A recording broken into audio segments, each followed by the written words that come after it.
E eu falei, é muita asneira, gente. Mas por que isso acontece, gente? Queria ler com vocês aqui algumas passagens, antes da gente partir para o assunto de hoje que a gente vai estar abordando, dentro da nossa apostila desse simpósio de escatologia. Vamos lá? 1 Tessalonicenses, primeiro texto, 1 Tessalonicenses, capítulo 5, do 1 ao 3. 1 Tessalonicenses, capítulo 5. A palavra de Deus não volta vazia.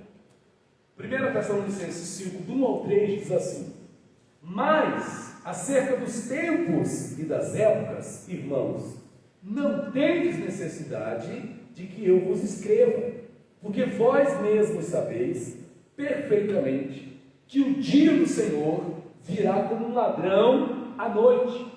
Quando andarem dizendo paz e segurança, então lhes sobrevirá repentina destruição, como as dores da mulher grávida prestes a dar à luz, e de modo algum escaparão. Essa é a primeira passagem que eu quero abordar com você.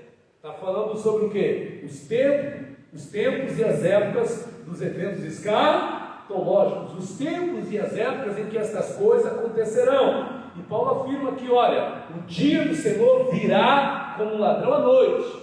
Quando andarem dizendo paz e segurança, ou seja, a paz e segurança, de repente lhes sobrevirá repentina destruição. Irmãos, já teve algum momento da história da humanidade em que nós podemos dizer que estávamos vivendo em paz e segurança? Sim ou não? Que eu saiba, não. Mas virá esse tempo em que haverá paz e segurança. Nem o mais sábio dos políticos, nem o mais sábio dos presidentes, governadores, reis, imperadores conseguiram trazer para suas nações um tempo onde houve o quê? Em escala mundial, paz e segurança. Isso não aconteceu em lugar nenhum no mundo ainda, mas vai acontecer. Vai haver um tempo em que vai haver paz e segurança no mundo. Nós não sabemos o que é isso, desejamos isso, votamos em nome disso, inclusive, mas ainda não houve em nenhuma época da história da humanidade um tempo em que gozássemos de paz e segurança. Vamos agora ao segundo texto, 2 Tessalonicenses capítulo 2, por favor. 2 Tessalonicenses capítulo 2, versículo 1 ao 11, tá bom? Nós vamos ler esse trecho, é importante lermos. 2 Tessalonicenses 2, do 1 ao 11, para a gente introduzir essa aula de hoje. Quanto à vinda, 2 Tessalonicenses 2, do 1 ao 11, quanto à vinda de nosso Senhor Jesus Cristo e nossa reunião com Ele, nós vos rogamos, irmãos. Veja que Paulo tinha essa preocupação constante. Constantemente Paulo abordava a preocupação da vinda do Senhor. Isso era um tema constante na igreja primitiva. Constantemente eles alertavam os cristãos sobre a vinda do Senhor. E mais uma vez, Paulo está exortando os cristãos a se preocuparem com a vinda do Senhor Jesus. Versículo 2: que não vos demovais facilmente de vosso modo de pensar. Presta atenção no versículo 2, olha: que não vos demovais facilmente do vosso modo de pensar, e não vos perturbeis, nem por espírito, nem por palavra, nem por epístola, como se fosse nossa, no sentido de que o dia do Senhor chegara, ou no sentido de que Jesus já voltou, ou no sentido de que essas coisas já aconteceram. Não vos demovais em relação a essas coisas. Versículo 3, olha: ninguém de nenhum modo engane a vós, porque não será assim, sem que antes venha a apostasia, e se manifeste o homem do pecado, o filho da perdição, o qual se opõe e se levanta contra tudo que se chama Deus, ou é objeto de culto, a ponto de se assentar no santuário de Deus como Deus, fazendo-se passar por Deus. Nós vamos voltar nessa passagem em outro momento, mas irmãos, aqui fala um dos sinais para a volta de Jesus é a apostasia. O que é apostasia? É o abandono da fé. Quando você ouve falar de alguns apostataram da fé, como diz o texto bíblico, apostatar é o que? É abandonar a fé, é sair da fé, é largar a fé. Nós já estamos caminhando para um tempo de apostasia, mas ainda há quem creia, ainda há quem tenha fé. Jesus chegou a questionar: quando porventura vier o Filho do Homem, achará a fé na terra? Lá em Lucas 18 está isso, versículo 8. Quando vier o Filho do Homem, achará fé na terra? Achará quem creia? Achará ainda quem acredite nas promessas de Deus? Porque primeiro tem que vir a apostasia.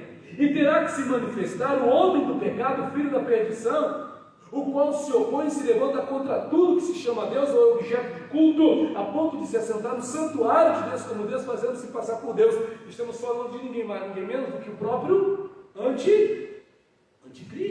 Essa liderança mundial que vai querer ocupar o lugar de Deus no santuário de Deus. E vejam, que vai ser necessário haver um santuário de Deus.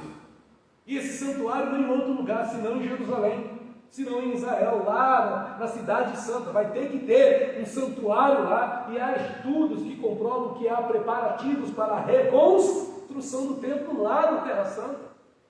Há acordos entre árabes e judeus nesse intuito. Já há quem entenda, já há até mesmo preparativos lá em Israel, preparando levitas, preparando sacerdotes, preparando pessoas para que naquele tempo, em que o terceiro templo vai ser reconstruído, possam ministrar culto ao Senhor nos mesmos moldes do Antigo Testamento. Isso tudo está sendo encaminhado. Como é que eu vou dizer que essas coisas já aconteceram? Você está entendendo? No versículo de número 5 diz assim, vamos lá: não vos recordais que eu vos dizia estas coisas, quando ainda estava convosco? E agora vós sabeis o que o detém, a fim de que seja revelado a seu tempo. Por que estas coisas ainda não acontecem? O que detém a atuação, a manifestação do anticristo? O que detém, o que impede que estas coisas de fato, substancialmente aconteçam? A presença de Deus na terra, a presença do Espírito Santo, a presença da igreja. Enquanto a igreja estiver aqui, estas coisas não vão acontecer substancialmente. A igreja é um empecilho. A presença da igreja de Cristo na terra impede a manifestação do anticristo. Porque nós temos uma arma, irmãos, isso é mais fácil de entender. Sabe qual é a arma que nós temos? Nós temos um canhão, nós temos mísseis poderosos que afluem da igreja. Que mísseis são esses? As nossas orações, irmãos, a nossa comunhão com Deus, a nossa busca, a nossa sede por Deus. Isso tudo o que? Detém o aumento da impiedade na terra. Se a terra não está pior, é porque a igreja ainda está na terra. Isso não é difícil de entender, irmãos. Versículo de número 7: porque já, isso sim, já está em ação o mistério da iniquidade. Somente há um que agora resiste até que do meio seja tirado. Isso identifica mais uma vez o Espírito Santo, a igreja. E então será revelado o iníquo, a quem o Senhor matará com o sopro da sua boca e o destruirá pela manifestação de sua vinda, que será algo glorioso, visível a todo olho verá. Versículo 9: o aparecimento do iníquo, do anticristo, deve-se à atuação de Satanás, com todo poder, sinais e prodígios mentirosos, e com todo engano da injustiça para os que perecem, porque não receberam o amor da verdade para serem salvos. Por isso Deus lhes enviará um espírito enganoso para que creiam na mentira, a fim de que sejam julgados todos os que não creram na verdade e antes tiveram prazer na injustiça. Vamos até o versículo 12. Então esse aqui é um texto que aponta exatamente para quê? Para os sinais. O já que aparece aqui, o que já está em ação? O mistério da iniquidade. Na verdade, desde os tempos de Jesus, o que já? Esse já se refere ao quê? Ao espírito do engano. A perversidade, a corrupção, isso já opera no mundo. Satanás já está operando. Ora, quem foi que tentou o Senhor Jesus lá no deserto, durante 40 dias e 40 noites? Já opera o mistério da iniquidade. Está aí, a iniquidade está aí. E Jesus falou: por se multiplicar a iniquidade, o amor de muitos esfriará. Mas as pessoas confundem as coisas. Esse que é o grande perigo no estudo da escatologia, na nossa fé.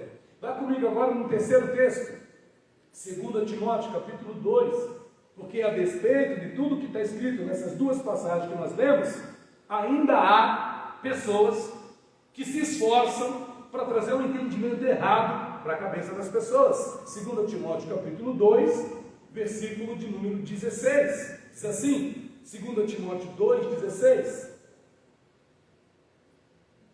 mas evita, 2 Timóteo 2,16, mas evita os falatórios profanos e vãos, porque conduzirão à impiedade mais e mais, e a sua palavra se alastrará como gangrena, entre os quais incluem-se Himeneu e Fileto.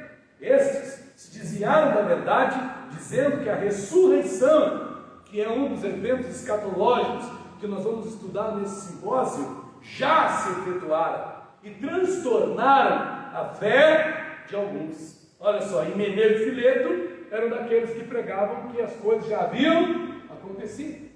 Eram daqueles que falavam que Jesus já havia voltado. E hoje tem um monte de Himeneu e Fileto no YouTube. Tem um monte de Himeneu e Fileto no Facebook. Tem um monte de Himeneu e Fileto nas redes sociais, dizendo que as coisas já aconteceram, dizendo que Jesus já voltou, dizendo que a ressurreição dos mortos já se deu, dizendo que fatos que são escatológicos para os últimos dias da história da humanidade já tiveram seu cumprimento na terra. Então, irmãos, quem avisa amigo é, e quem nos avisa é a própria palavra de quem? De Deus está aqui. Então a gente não pode ignorar essas informações. Agora, por quê? O que a gente vê hoje quando a gente fala de escatologia? A gente vê diferentes abordagens interpretativas dos textos escatológicos. E é um pouco técnico, irmãos, por isso a gente trouxe ali as apostilas, os irmãos que se interessarem, mas eu vou falar aqui, depois vocês anotam, porque são termos um pouco técnicos, o nome, né? Então é difícil para gravar na cabeça. Mas vamos lá, vou apresentar para vocês aqui alguns desses textos, aliás, todos eles, as 6 posições que eu conheço, depois vamos resumir em 2. Primeiro texto aqui, primeira forma, quando eu falo de Apocalipse, quando eu falo de textos escatológicos, existem diferentes abordagens de interpretação. Irmãos, isso no outro curso que eu dou de segunda-feira, a gente fala muito isso sobre a questão da hermenêutica. A escatologia e a hermenêutica andam junto. O que é hermenêutica? É a arte de interpretação dos textos. Como a gente vai interpretar a palavra de Deus. Quando você estuda a escatologia, você precisa ter preocupação com o quê? Com a forma que você interpreta aquilo que você está estudando. Senão, acontece como a gente está falando. A pessoa começa a colocar a carroça na frente dos bois. Falar que determinadas coisas já aconteceram, sendo que a coisa ainda não aconteceu. Então há um erro aí. E quando, é igual aquela frase, né, que os estudiosos falam aí também, quando há um contexto errado, um texto inserido num contexto errado, ele é pretexto para erro. Então a pessoa acaba errando por causa de quê? De um texto que está sendo inserido num contexto que não é aquele. Isso leva a pessoa a quê? A um erro. Então quais são as abordagens interpretativas que existem? E um dos pontos que merece destaque quando o assunto é escatologia é exatamente isso, a gente entender, a gente saber quais são essas formas de interpretação. Como eu disse, eu vou falar de 5 aqui, poderia falar até de 6, mas vou falar de 5 e vou resumir em 2. Qual é a primeira aqui dessas 5? Primeira, a abordagem preterista ou contemporânea histórica. Lá no YouTube você encontra sobre o tema de escatologia plena ou escatologia realizada, como algo que já aconteceu. Mas como é que funciona isso? Nessa abordagem preterista ou contemporânea histórica, os eventos escatológicos são apresentados como já cumpridos no passado. Eventos cruciais destacados nos textos escatológicos bíblicos são vistos como cumpridos nos dias do Império Romano, ou seja, até 70 depois de Cristo. Como você ouviu aqui nesse áudio dessa senhora, dessa moça. O que ela está aprendendo lá na seita onde ela está é o quê? É que Jesus já voltou de forma gloriosa no ano 70 depois de Cristo para destruir Jerusalém. Ele voltou com poder e grande glória, irmãos. A palavra fala que todo olho verá. E tem coisas que é tão fácil de entender. Para que a maioria das informações que nós temos daquilo que nós chamamos de Bíblia hoje, elas não estavam de fato reunidas em 70 depois de Cristo. Boa parte da nossa Bíblia são os famosos manuscritos do Mar Morto, que foram reunidos bem depois. Em 70 depois de Cristo não tinha uma Bíblia nessa composição, dessa forma, tudo reunido bonitinho. Isso aqui foi acontecendo ao longo da história, a reunião desses livros. Mas aí alguém diz, não, porque isso tudo já aconteceu. Então para que Deus permitiria? Isso aqui é uma pergunta, um questionamento que você pode fazer em relação ao preterismo. Para que Deus permitiria a existência de um Novo Testamento, de um Evangelho de Mateus, para nós hoje, se essas coisas já tiveram cumprimento em 70 depois de Cristo? Se os eventos escritos no Apocalipse já se cumpriram em 70 depois de Cristo, para que chegaria até nós? E tem uma coisa aí que não bate. O livro de Apocalipse ele foi escrito, se não me engano, bem depois de 70 depois de Cristo. Se alguns dizem que foi 90 depois de Cristo. João estava preso lá na ilha de Patmos, já velhinho. E ele recebeu a revelação do Apocalipse. Como é que isso aconteceu então? Como é que o Apocalipse já se cumpriu até 70 depois de Cristo? Se o próprio Apocalipse foi escrito depois disso. Mas as pessoas vão por esse caminho, se enveredam nesse erro. E isso traz prejuízos para a fé da pessoa. Isso traz prejuízo para a caminhada da pessoa. A pessoa entra por um caminho de heresia. Continuando, adotadores dessa abordagem preterista defendem que o Apocalipse estaria relacionado apenas com a destruição de Jerusalém, do templo e da antiga era do judaísmo apóstata, em 70 depois de Cristo. Assim sendo, os que se utilizam dessa abordagem veem no passado o cumprimento do Apocalipse. Então o Apocalipse já se cumpriu, a gente está perdendo tempo, rasga a tua Bíblia, joga fora, porque não serve mais para nada. Quando a gente pega então, segundo a visão do preterista, quando a gente pega a Bíblia e lê sobre a volta de Jesus, nós estamos lendo sobre algo que já aconteceu. Então o Apocalipse não teria valor nenhum para nós. Seria inútil a gente estudá-lo. Fazer o que a gente está fazendo aqui agora é inútil. Não serve para nada, estão perdendo tempo, segundo o preterista. Outra abordagem que existe também, que é muito divulgada aí por algumas pessoas, a abordagem historicista. Se você quiser anotar o nome, anote. O que é a abordagem historicista? Nessa abordagem, o objetivo é identificar os eventos que transcorreram ao longo da história da humanidade, com os eventos narrados nos textos apocalípticos. Olha só, isso aqui é curioso, essa abordagem. Por quê? Ela pega os eventos da história da humanidade, tudo que aconteceu ao longo da história da humanidade, Revolução Francesa, Reforma Protestante, como é que fala? O Império Romano, e todos os eventos, né? Hitler, a queda das Torres Gêmeas, tudo que aconteceu ao longo da história da humanidade, a queda da Bastilha, os eventos da história da humanidade, tudo encaixa onde? Na escatologia. Como se a escatologia bíblica se referisse a esses eventos. Então ela encaixa, não é, os eventos apocalípticos, escatológicos, nessas eventualidades da história. Segundo os adeptos dessa forma interpretativa, eventos como a Reforma Protestante, a Primeira Guerra Mundial e a manifestação de personagens como Hitler se encontram nos relatos escatológicos narrados no Apocalipse. Então, quando a gente pega o Apocalipse, é como se fosse o jornal da manhã, o jornal da tarde, o jornal da noite, narrando fatos que aconteceram ao longo da história da humanidade. Então o Apocalipse substituiria, de certa forma, os livros de história que os nossos filhos estudam na escola. Porque os eventos estariam se encaixando dentro de coisas que já aconteceram. Pastor, mas não existem fatos narrados no Apocalipse que têm, de alguma forma, uma correspondência em eventos que aconteceram ao longo da história? Pode ser que uma coisa ou outra sim. Mas não podemos dizer que o livro de Apocalipse é um livro histórico, que relata a história da humanidade. Mas um livro que tem cunho escatológico, nos apresentando aquilo que vai acontecer conforme narra o primeiro capítulo de Apocalipse. Quando você pega o livro de Apocalipse no capítulo 1, o que o apóstolo João fala lá? Logo no início, vamos ler aqui, ó, livro do Apocalipse, capítulo 1. Achou aí? Apocalipse capítulo 1. Olha o que vai ser dito aqui. Versículo de número 3, diz assim, Apocalipse 1:3. Felizes aqueles que leem. Não, vamos ler versículo 1. Revelação de Jesus Cristo, Filho de Deus, nosso Senhor, que Deus lhe deu para mostrar a seus servos as coisas que devem suceder em breve. E deu a entender, enviando-a por meio do seu anjo, a seu servo João, que deu testemunho da palavra de Deus de Jesus Cristo e de todas as coisas que viu. Felizes aqueles que leem, os que ouvem as palavras desta profecia e guardam as coisas escritas nela, porque o tempo está próximo. Mas veja, qual é a razão do livro de Apocalipse? Nos apresentar as coisas que devem suceder em breve, que devem acontecer.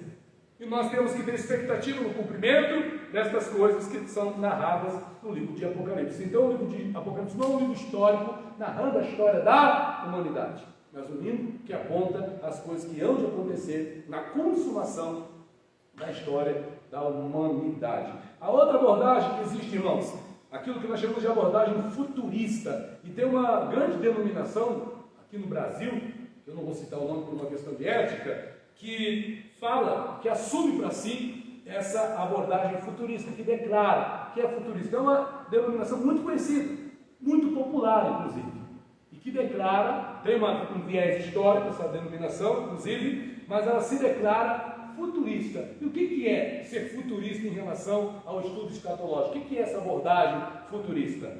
Essa abordagem entende que as instruções dadas nos capítulos 1, 2 e 3 de Apocalipse são válidos para as igrejas de todas as épocas. Então, o que está escrito em Apocalipse 1, 2 e 3 vale para as igrejas de todas as épocas. Por quê?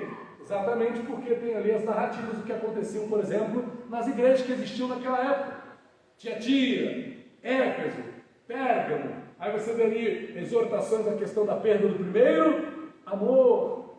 Só que tem pessoas que identificam aquelas igrejas fisicamente como igrejas que existiram naquele tempo de fato. Os futuristas já têm o entendimento de que essa fala, no capítulo 1, 2 e 3, se aplica à igreja ao longo das eras. Ou seja, como se a primeira igreja, Éfeso, a primeira igreja qual é? Meu Deus, eu esqueci agora. Isso mesmo, Éfeso. Primeira igreja, Éfeso, foi uma igreja de um tempo. O primeiro tempo da igreja foi o tempo da igreja de Éfeso. Aí depois veio o tempo da igreja de Esmirna, depois veio o tempo da igreja de Pérgamo, depois veio o tempo da igreja de Tiatira, veio o tempo da igreja de Sardes, veio o tempo da igreja de Filadélfia, até chegarmos ao tempo da igreja de Laodiceia, que seria hoje, por exemplo. Hoje estamos vivendo o tempo da igreja de Laodiceia. Isso é a forma que os futuristas têm de entender o capítulo 1, 2 e 3 de Apocalipse. Porém, do capítulo 4 para lá, eles entendem o quê? Que são eventos que ainda vão acontecer. Então, eles dividem o livro de Apocalipse em uma parte, em duas partes. Capítulo 1, 2 e 3, uma parte, capítulo 4 ao 22 é a segunda parte. 1, 2 e 3 como algo que já aconteceu, e do 4 ao 22 como coisas que ainda vão acontecer. Você está entendendo? Então veja, nessa abordagem se compreende que a partir do capítulo 4 os eventos narrados no Apocalipse são todos para o futuro, tendo seus devidos cumprimentos nos períodos da grande tribulação, que será seguido pelo milênio até chegar finalmente à eternidade. Pode-se dizer que essa abordagem futurista, no meu entendimento, é o que mais se aproxima daquilo que eu acredito ser de fato o viés que Deus tem para a igreja. Ela se aproxima, não é exatamente isso, mas se aproxima. Essa abordagem é pré-milenista, ou seja, acredita que boa parte dos eventos escatológicos vão acontecer antes do milênio de Cristo, que a grande tribulação é antes do milênio, que o arrebatamento da igreja é antes do milênio, antes da grande tribulação, sem contudo ser dispensacionalista. A gente vai falar já dela, que é a abordagem hoje mais aceita pelo cristianismo evangélico, a abordagem dispensacionalista. Mas eu vou pular aqui a abordagem dispensacionalista, vou deixar para falar dela por último, e vou pular para a abordagem espiritualista ou simbólica. Nesse áudio que eu estava colocando para você aqui ouvir, a gente observou que a moça que falava, ela citou o quê? Uma frase interessante, que as narrativas escatológicas do Novo Testamento são, de certa forma, espirituais. Ela misturou duas coisas. Primeiro ela falou que é preterista, no sentido de quê? De já terem acontecido em 70 depois de Cristo. Mas depois falou que tem o quê? Não, é tudo espiritual. E por exemplo, numa conversa que eu tive com essa moça, ela falou assim, que o reino de Deus já está aqui. Jesus já está reinando. Aí eu falei para ela, moça, me desculpe, se Jesus já está reinando, por que ele teria nos ensinado na oração do Pai Nosso a pedir o quê? Qual que a gente pede na oração do Pai Nosso, em relação ao reino de Deus? Venha o teu reino. Ora, se o reino dele já veio, para que pedir? Foi o próprio Jesus que nos ensinou, e nós fazemos essa oração 2000 anos. E estamos pedindo, porque o reino ainda virá, ainda não veio. Venha o teu reino. Venha o teu reino. Esse é o nosso pedido. Pensou o reino de Deus nessa terra, irmãos? A esperança que temos é essa. Dispensacionalistamente falando, que Jesus vai reinar nessa terra fisicamente, sim. Jesus vai colocar seus pés sobre o Monte das Oliveiras, Jesus vai reinar a partir de Jerusalém, vai exercer o governo dele sobre toda a terra será cheia do conhecimento da glória do Senhor. A Deus fala isso, irmãos. Jesus reinará na terra. Só que há pessoas que têm limitação de entender isso. Então a pessoa acaba espiritualizando ou criando simbolismo para aquilo que é de fato algo literal. Essa abordagem, a abordagem espiritualista ou simbólica, vê na narrativa dos textos apocalípticos nada mais do que lições morais e espirituais, que objetivam estimular os cristãos ao longo dos séculos à prática de um cristianismo autêntico. O mal vai ser vencido pelo bem, e Cristo triunfará no fim de tudo. Quem estiver com Cristo vai vencer, assim como ele venceu, e pronto. Essa abordagem desconsidera todo o caráter profético e histórico dos eventos escatológicos. Então, segundo os espiritualistas ou simbolicistas, não tem o quê? Um cumprimento futuro das profecias escatológicas. Não é algo que ainda vai acontecer, é algo que já foi, já acabou. Agora o que tem são lições morais que a gente precisa tirar daí para praticar o nosso cristianismo diário. E aí Paulo disse, como eu já li com vocês, aquela palavra: se esperarmos de Deus somente nessa terra, somos mais miseráveis de todos os homens. Irmãos, nós não estamos vivendo aqui por viver, estamos aqui de passagem. Existe uma eternidade esperando por nós. Quem assim crê, diga glória a Deus. Existe uma eternidade que aguarda por nós. Estamos sendo preparados para essa eternidade com Cristo. Agora tem mais uma abordagem, que é aquilo que a gente conhece como eclética. O que é a abordagem eclética? Ela é uma abordagem carnaval. O que é uma abordagem carnaval? Mistura tudo. Aceita tudo, pode tudo. Essa abordagem eclética, como diz o próprio nome, ela faz uma mistura das ideias expostas nas outras abordagens. Ela pega um pouquinho de cada uma, sem que uma não prevaleça sobre a outra. Isso acaba gerando uma confusão na hora de definir o que é e o que não é profético. Então a abordagem eclética mistura tudo, porque tem gente que não está nem aí. Irmãos, o que você fala para alguém sobre Jesus? A gente fala que Jesus, deixa Jesus ser o Senhor e Salvador da sua vida, você precisa receber Jesus como teu Senhor e Salvador. Sim, legal. Mas e aí? Qual o futuro que você dá para essa pessoa em relação às coisas de Deus? Qual o futuro que você apresenta para as pessoas que chegam até você? Qual o futuro que nós, como igreja, apresentamos para as pessoas? Se não tivermos uma escatologia para apresentar para elas, então não tem futuro. Ah não, mas o que importa é hoje, se morrer, é claro, se morrer, morreu. Com Cristo sim, né? Sem Cristo é um problema. Morrer sem Cristo é inferno, morrer com Cristo é glória, é eternidade, é paraíso, é vida eterna. Agora, morrer sem Jesus, então a gente tem que dar esperança para as pessoas. E é bom que a gente tenha no nosso coração, na nossa mente, olha, uma resposta: olha, vai acontecer isso, vai acontecer aquilo, a palavra de Deus ensina assim, assado. A gente precisa dar esse posicionamento para as pessoas. As pessoas estão carentes disso, precisam desse entendimento. Agora, qual foi a abordagem que eu deixei por último? A abordagem dispensacionalista. Talvez seja a abordagem que traz a coisa de uma forma mais, mais clara. Né? Vamos lá? A abordagem dispensacionalista, a última que a gente fala aqui. Dentre as abordagens interpretativas do texto apocalíptico, essa abordagem é a mais recente. Vem aí de 1800 e pouquinho, Derby, um teólogo chamado Derby, mais um outro que eu esqueci o nome agora. Dentre as abordagens interpretativas do texto apocalíptico, essa abordagem é a mais recente. Essa abordagem enxerga o relacionamento de Deus através de 7 dispensações. Quais são elas? A gente não vai aprofundar aqui, até porque o tempo não permite, mas quais são as 7 dispensações da história da humanidade, segundo o conceito dispensacionalista? A dispensação da inocência, que foi um determinado período. A dispensação da consciência. A dispensação da inocência seria aquele tempo de Adão. A dispensação da consciência, o tempo de Noé. A dispensação do governo humano, o tempo de Abraão. A dispensação da promessa. Aí já tem uma certa, vamos dizer assim, uma certa conjunção entre Abraão e Moisés. Já entra aí alguma coisa assim.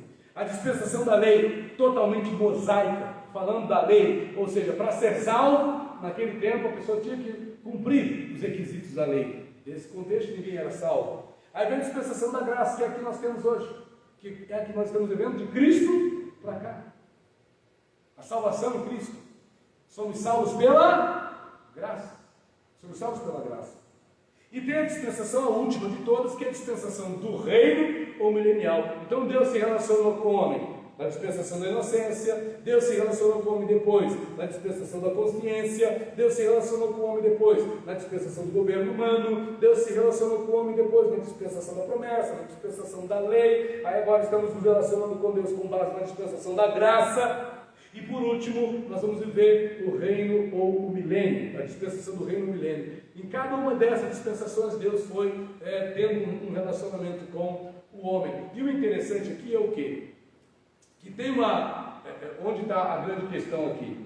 Que existe um tempo em que Deus tratou exclusivamente com o povo de Israel. Isso vai até a dispensação da lei, onde Deus só visava Israel. Só que da dispensação da graça para cá, é como se Deus tivesse dado um break na sua relação com o povo de Israel e inaugurado um relacionamento com os gentios, com as nações pagãs, incluindo nós. Então hoje, o relacionamento de Deus é com quem? Não é exclusivamente com os judeus, até porque os judeus, de certa forma, não se relacionam com Deus como a gente crê, como a gente entende ou como a gente faz. Até porque o caminho para chegar a Deus é quem? Quem é o caminho, a verdade e a vida? Os judeus não acreditam em Jesus. E Jesus é fundamental para qualquer um, tanto para o judeu quanto para o gentio. Sem Jesus não há salvação. Não importa se seja judeu, não importa se seja gentio. A salvação só há em Cristo Jesus. Tanto o judeu quanto o grego precisam de Cristo para serem salvos. Não tem jeito. Precisamos de Cristo para ser salvos.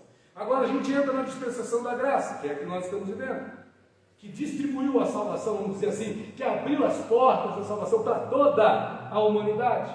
E como é que é isso? A dispensação da graça, que é essa dispensação que estamos vivendo, traria um entendimento peculiar, caracterizado por uma maneira de interpretar os textos escatológicos de uma forma literal. Eu já vou falar aqui, vou adiantar, resumindo, quando a gente fala de interpretação dos textos escatológicos, para resumir, existem duas formas. Existe a maneira literal e a maneira, rapaz, não acredito que eu vou esquecer. Está aqui na minha apostila, né? Eu tenho outra apostila aqui. Ai, Jesus, alegórica, pronto. Então você pode, resumindo, interpretar os textos escatológicos dessas duas formas. Resumindo, literalmente, do jeito que está escrito, ou alegoricamente. Alegoricamente é o quê? É espiritualmente, simbolicamente. Literalmente, está com base no quê? Tem a ver com o quê? Com futurismo, com dispensacionalismo, porque entende de forma literal as coisas que estão profetizadas. O que está no Apocalipse vai acontecer daquele jeito que está ali. Claro que tem figuras de linguagem ali, tem símbolos ali que, interpretados corretamente, dão a entender que são fatos que vão acontecer na Terra. Por exemplo, o reino milenar de Cristo. A palavra de fala em Apocalipse 21, Apocalipse 20. Durante 1000 anos, Jesus vai reinar. 1000 anos mesmo. 1000 anos. Tem gente que não acredita. Por exemplo, quando a palavra fala que Matusalém viveu 969 anos, que foi o homem que mais viveu. Tem gente que diz assim, mas isso aí não é assim não. É porque as formas de contar o tempo, eu ouvi muito isso. As formas de contar o tempo naquele tempo eram diferentes. Mas não é dificuldade para entender ou para acreditar que um homem viveria 969 anos. Você quer comparar a qualidade de vida que o homem tinha naquele tempo com a de hoje? Você quer comparar a alimentação que o homem tinha naquele tempo com o tempo de hoje? E detalhe que se você observar, e isso é fácil de fazer essa observação, você vai observar que a idade do homem foi diminuindo com o passar dos anos, conforme vai aumentando a pecaminosidade, conforme vai aumentando a dificuldade do homem se relacionar com Deus, isso também vai causando uma diminuição no tempo de vida. E a gente sabe que o salário do pecado é o quê? É a morte. Então o homem só vai perdendo vida. E aí a gente vai vendo, por exemplo, o pai de Abraão viveu 200 e poucos anos, o próprio Abraão viveu 100 e poucos anos, Jó viveu 140. Mas hoje, quem é que chega a 140 anos? Quem se alimenta corretamente, quem dorme corretamente, quem se cuida corretamente para conseguir chegar a 140 anos de idade.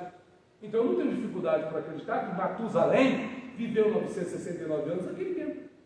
Até porque vários outros personagens também são apresentados como tendo vivido um tempo de vida assim. Mas teve gente que morreu com 400 e pouco, teve outros que morreu com 200 e pouco, teve outro que morreu com 500 e pouco. Por que não acreditar nisso? Isso é entender a Bíblia de forma literal. Está escrito assim, então é assim. Claro, pastor, mas quando a Bíblia fala, né, porque aqui tem um problema. Porque, por exemplo, o irmãozinho que é incauto vai lá e lê Jesus dizendo: se o teu olho esquerdo te faz pecar, e o esquerdo é sempre um problema, né? Se o teu olho esquerdo te faz pecar, você vai lá, arranca, joga, né, e queima. Se a tua mão esquerda, né, a esquerda te faz pecar, te prejudica, arranca. Aí o camarada que não entende das coisas vai lá e quer arrancar o braço. Calma aí, não é isso que a palavra está falando. Aí tem que saber entender o que Jesus está querendo dizer. É melhor entrar no reino coxo do que tendo duas pernas e ser lançado no inferno. Calma, não é para arrancar a perna. Mas o que isso quer dizer? Uma renúncia, uma busca de santidade, uma consagração dos membros a quem? A Deus, para você não perder a tua salvação. Então, irmãos, você tem que ter cuidado com isso aí. Então, a gente hoje aqui, quando você olha para a Bíblia, você olha para a Bíblia de que forma? Como eventos literais, de forma literal, entendendo o que está escrito, é o que vai acontecer. E entendo eu, na minha particularidade, que a Bíblia é um livro literal, o que está escrito é o que está escrito. Ou você quer ver e entender as coisas de forma, como é que fala? Alegórica, simbólica, espiritual. Cada um tem a liberdade para escolher como quiser. Mas eu te aconselharia a entender a Bíblia como ela é, sem inventar, literal. Se está escrito assim, é assim. Entendeu? Continuando. Essa forma de interpretar os textos apocalípticos, ou seja, dispensacionalista, mente falando, é largamente difundida pelas denominações atuais. E como se houvesse um entrelaço entre a fé na contemporaneidade dos dons espirituais com a forma como se interpreta os textos escatológicos. Isso aqui eu sempre tive na minha concepção, é fácil entender. Irmãos, o Espírito Santo está intimamente ligado à forma literal de interpretar a Bíblia. O Espírito Santo de Deus, a ação do Espírito Santo, a ação da presença de Deus na sua vida, está intimamente ligada à forma como você interpreta a escatologia.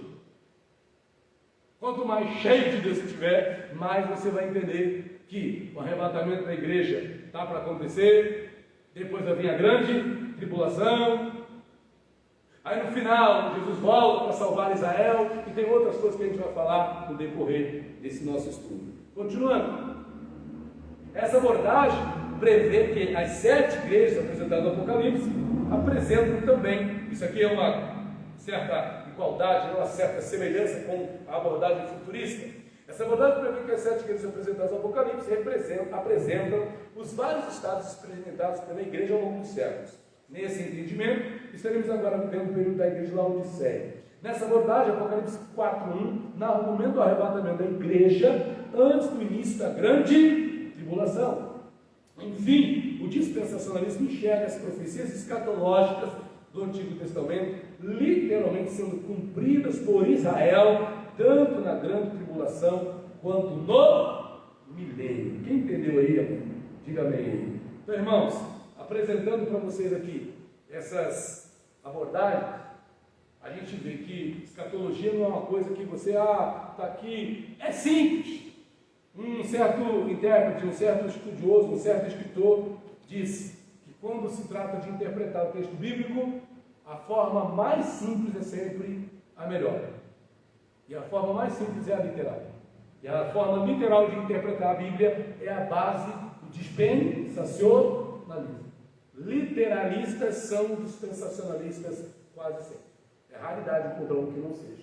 Então, se eu entendo, se eu compreendo, se eu interpreto a Bíblia de forma literal, serei automaticamente dispensacionalista, acreditando nessa forma nos eventos que são relacionados à Bíblia. E se eu sou dispensacionalista, isso vai afetar a maneira como eu vou interpretar os eventos escatológicos.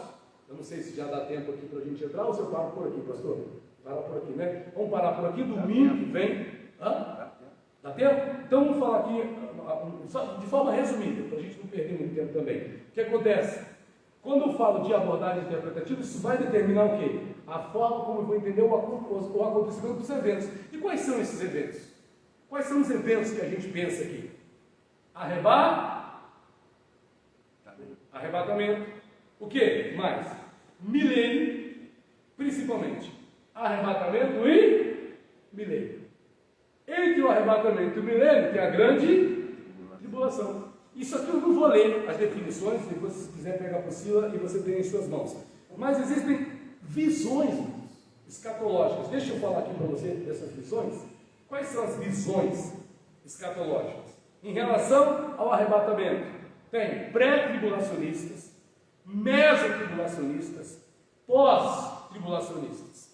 Pré-tribulacionista, acredito que a igreja vai ser arrebatada antes da grande tribulação. Mesotribulacionista, crê que a igreja vai ser arrebatada no meio da grande tribulação. A igreja vai passar aquele período, e isso pautado lá na profecia de Daniel 9. A gente vai falar sobre essa profecia das 70 semanas. Em relação ao arrebatamento, também tem os pós-tribulacionistas, que geralmente as igrejas reformadas acreditam, né?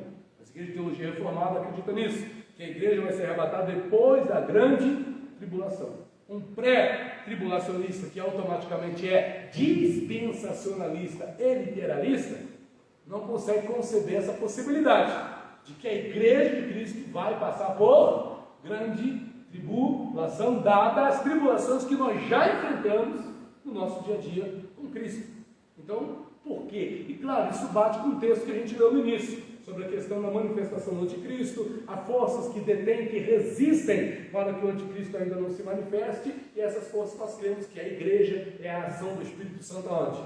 Na terra. Então nós temos em relação ao arrebatamento, pré-tribulacionistas, meso-tribulacionistas e pós-tribulacionistas. Em relação ao milênio, nós temos o pré-milenista, que acredita que a volta de Jesus, a volta gloriosa, visível de Jesus, vai ser antes do milênio, para instaurar aqui na terra o reino milenar. Esse reino que vai durar quanto? 1000 anos aqui na terra, onde profecias utópicas vão ser cumpridas. Utópicas por quê? Porque, irmãos, a nossa mente humana não consegue conceber um tempo de paz e prosperidade tão plena, tão abundante, quanto as que estão prometidas para se cumprirem na terra no tempo em que Cristo reinar. A gente às vezes não consegue compreender, e a palavra fala em Isaías, em outros textos de Ezequiel, que a terra vai gozar de uma prosperidade, de uma paz tão abundante, irmãos, que vai ser algo extraordinário, que é o que Deus tem preparado para nós, ainda nessa terra. E como eu falei no domingo passado, nisso eu concordo com os testemunhos de Jeová. Não concordo com eles no sentido de eles acreditarem que a terra vai durar para sempre, porque a terra não vai durar para sempre. Depois dos 1000 anos, algo vai acontecer, e a gente vai falar sobre isso na próxima aula. Aí temos também os amilenistas. O que são os amilenistas? São os preteristas, são os alegoristas, são aqueles que não entendem o texto bíblico de forma literal. Eles não acreditam no milênio físico, até mesmo não acreditam em milênio nenhum, sendo esse texto para eles meramente simbólico. Por exemplo, essa pessoa que eu mostrei aqui nesse áudio, ela é amilenista.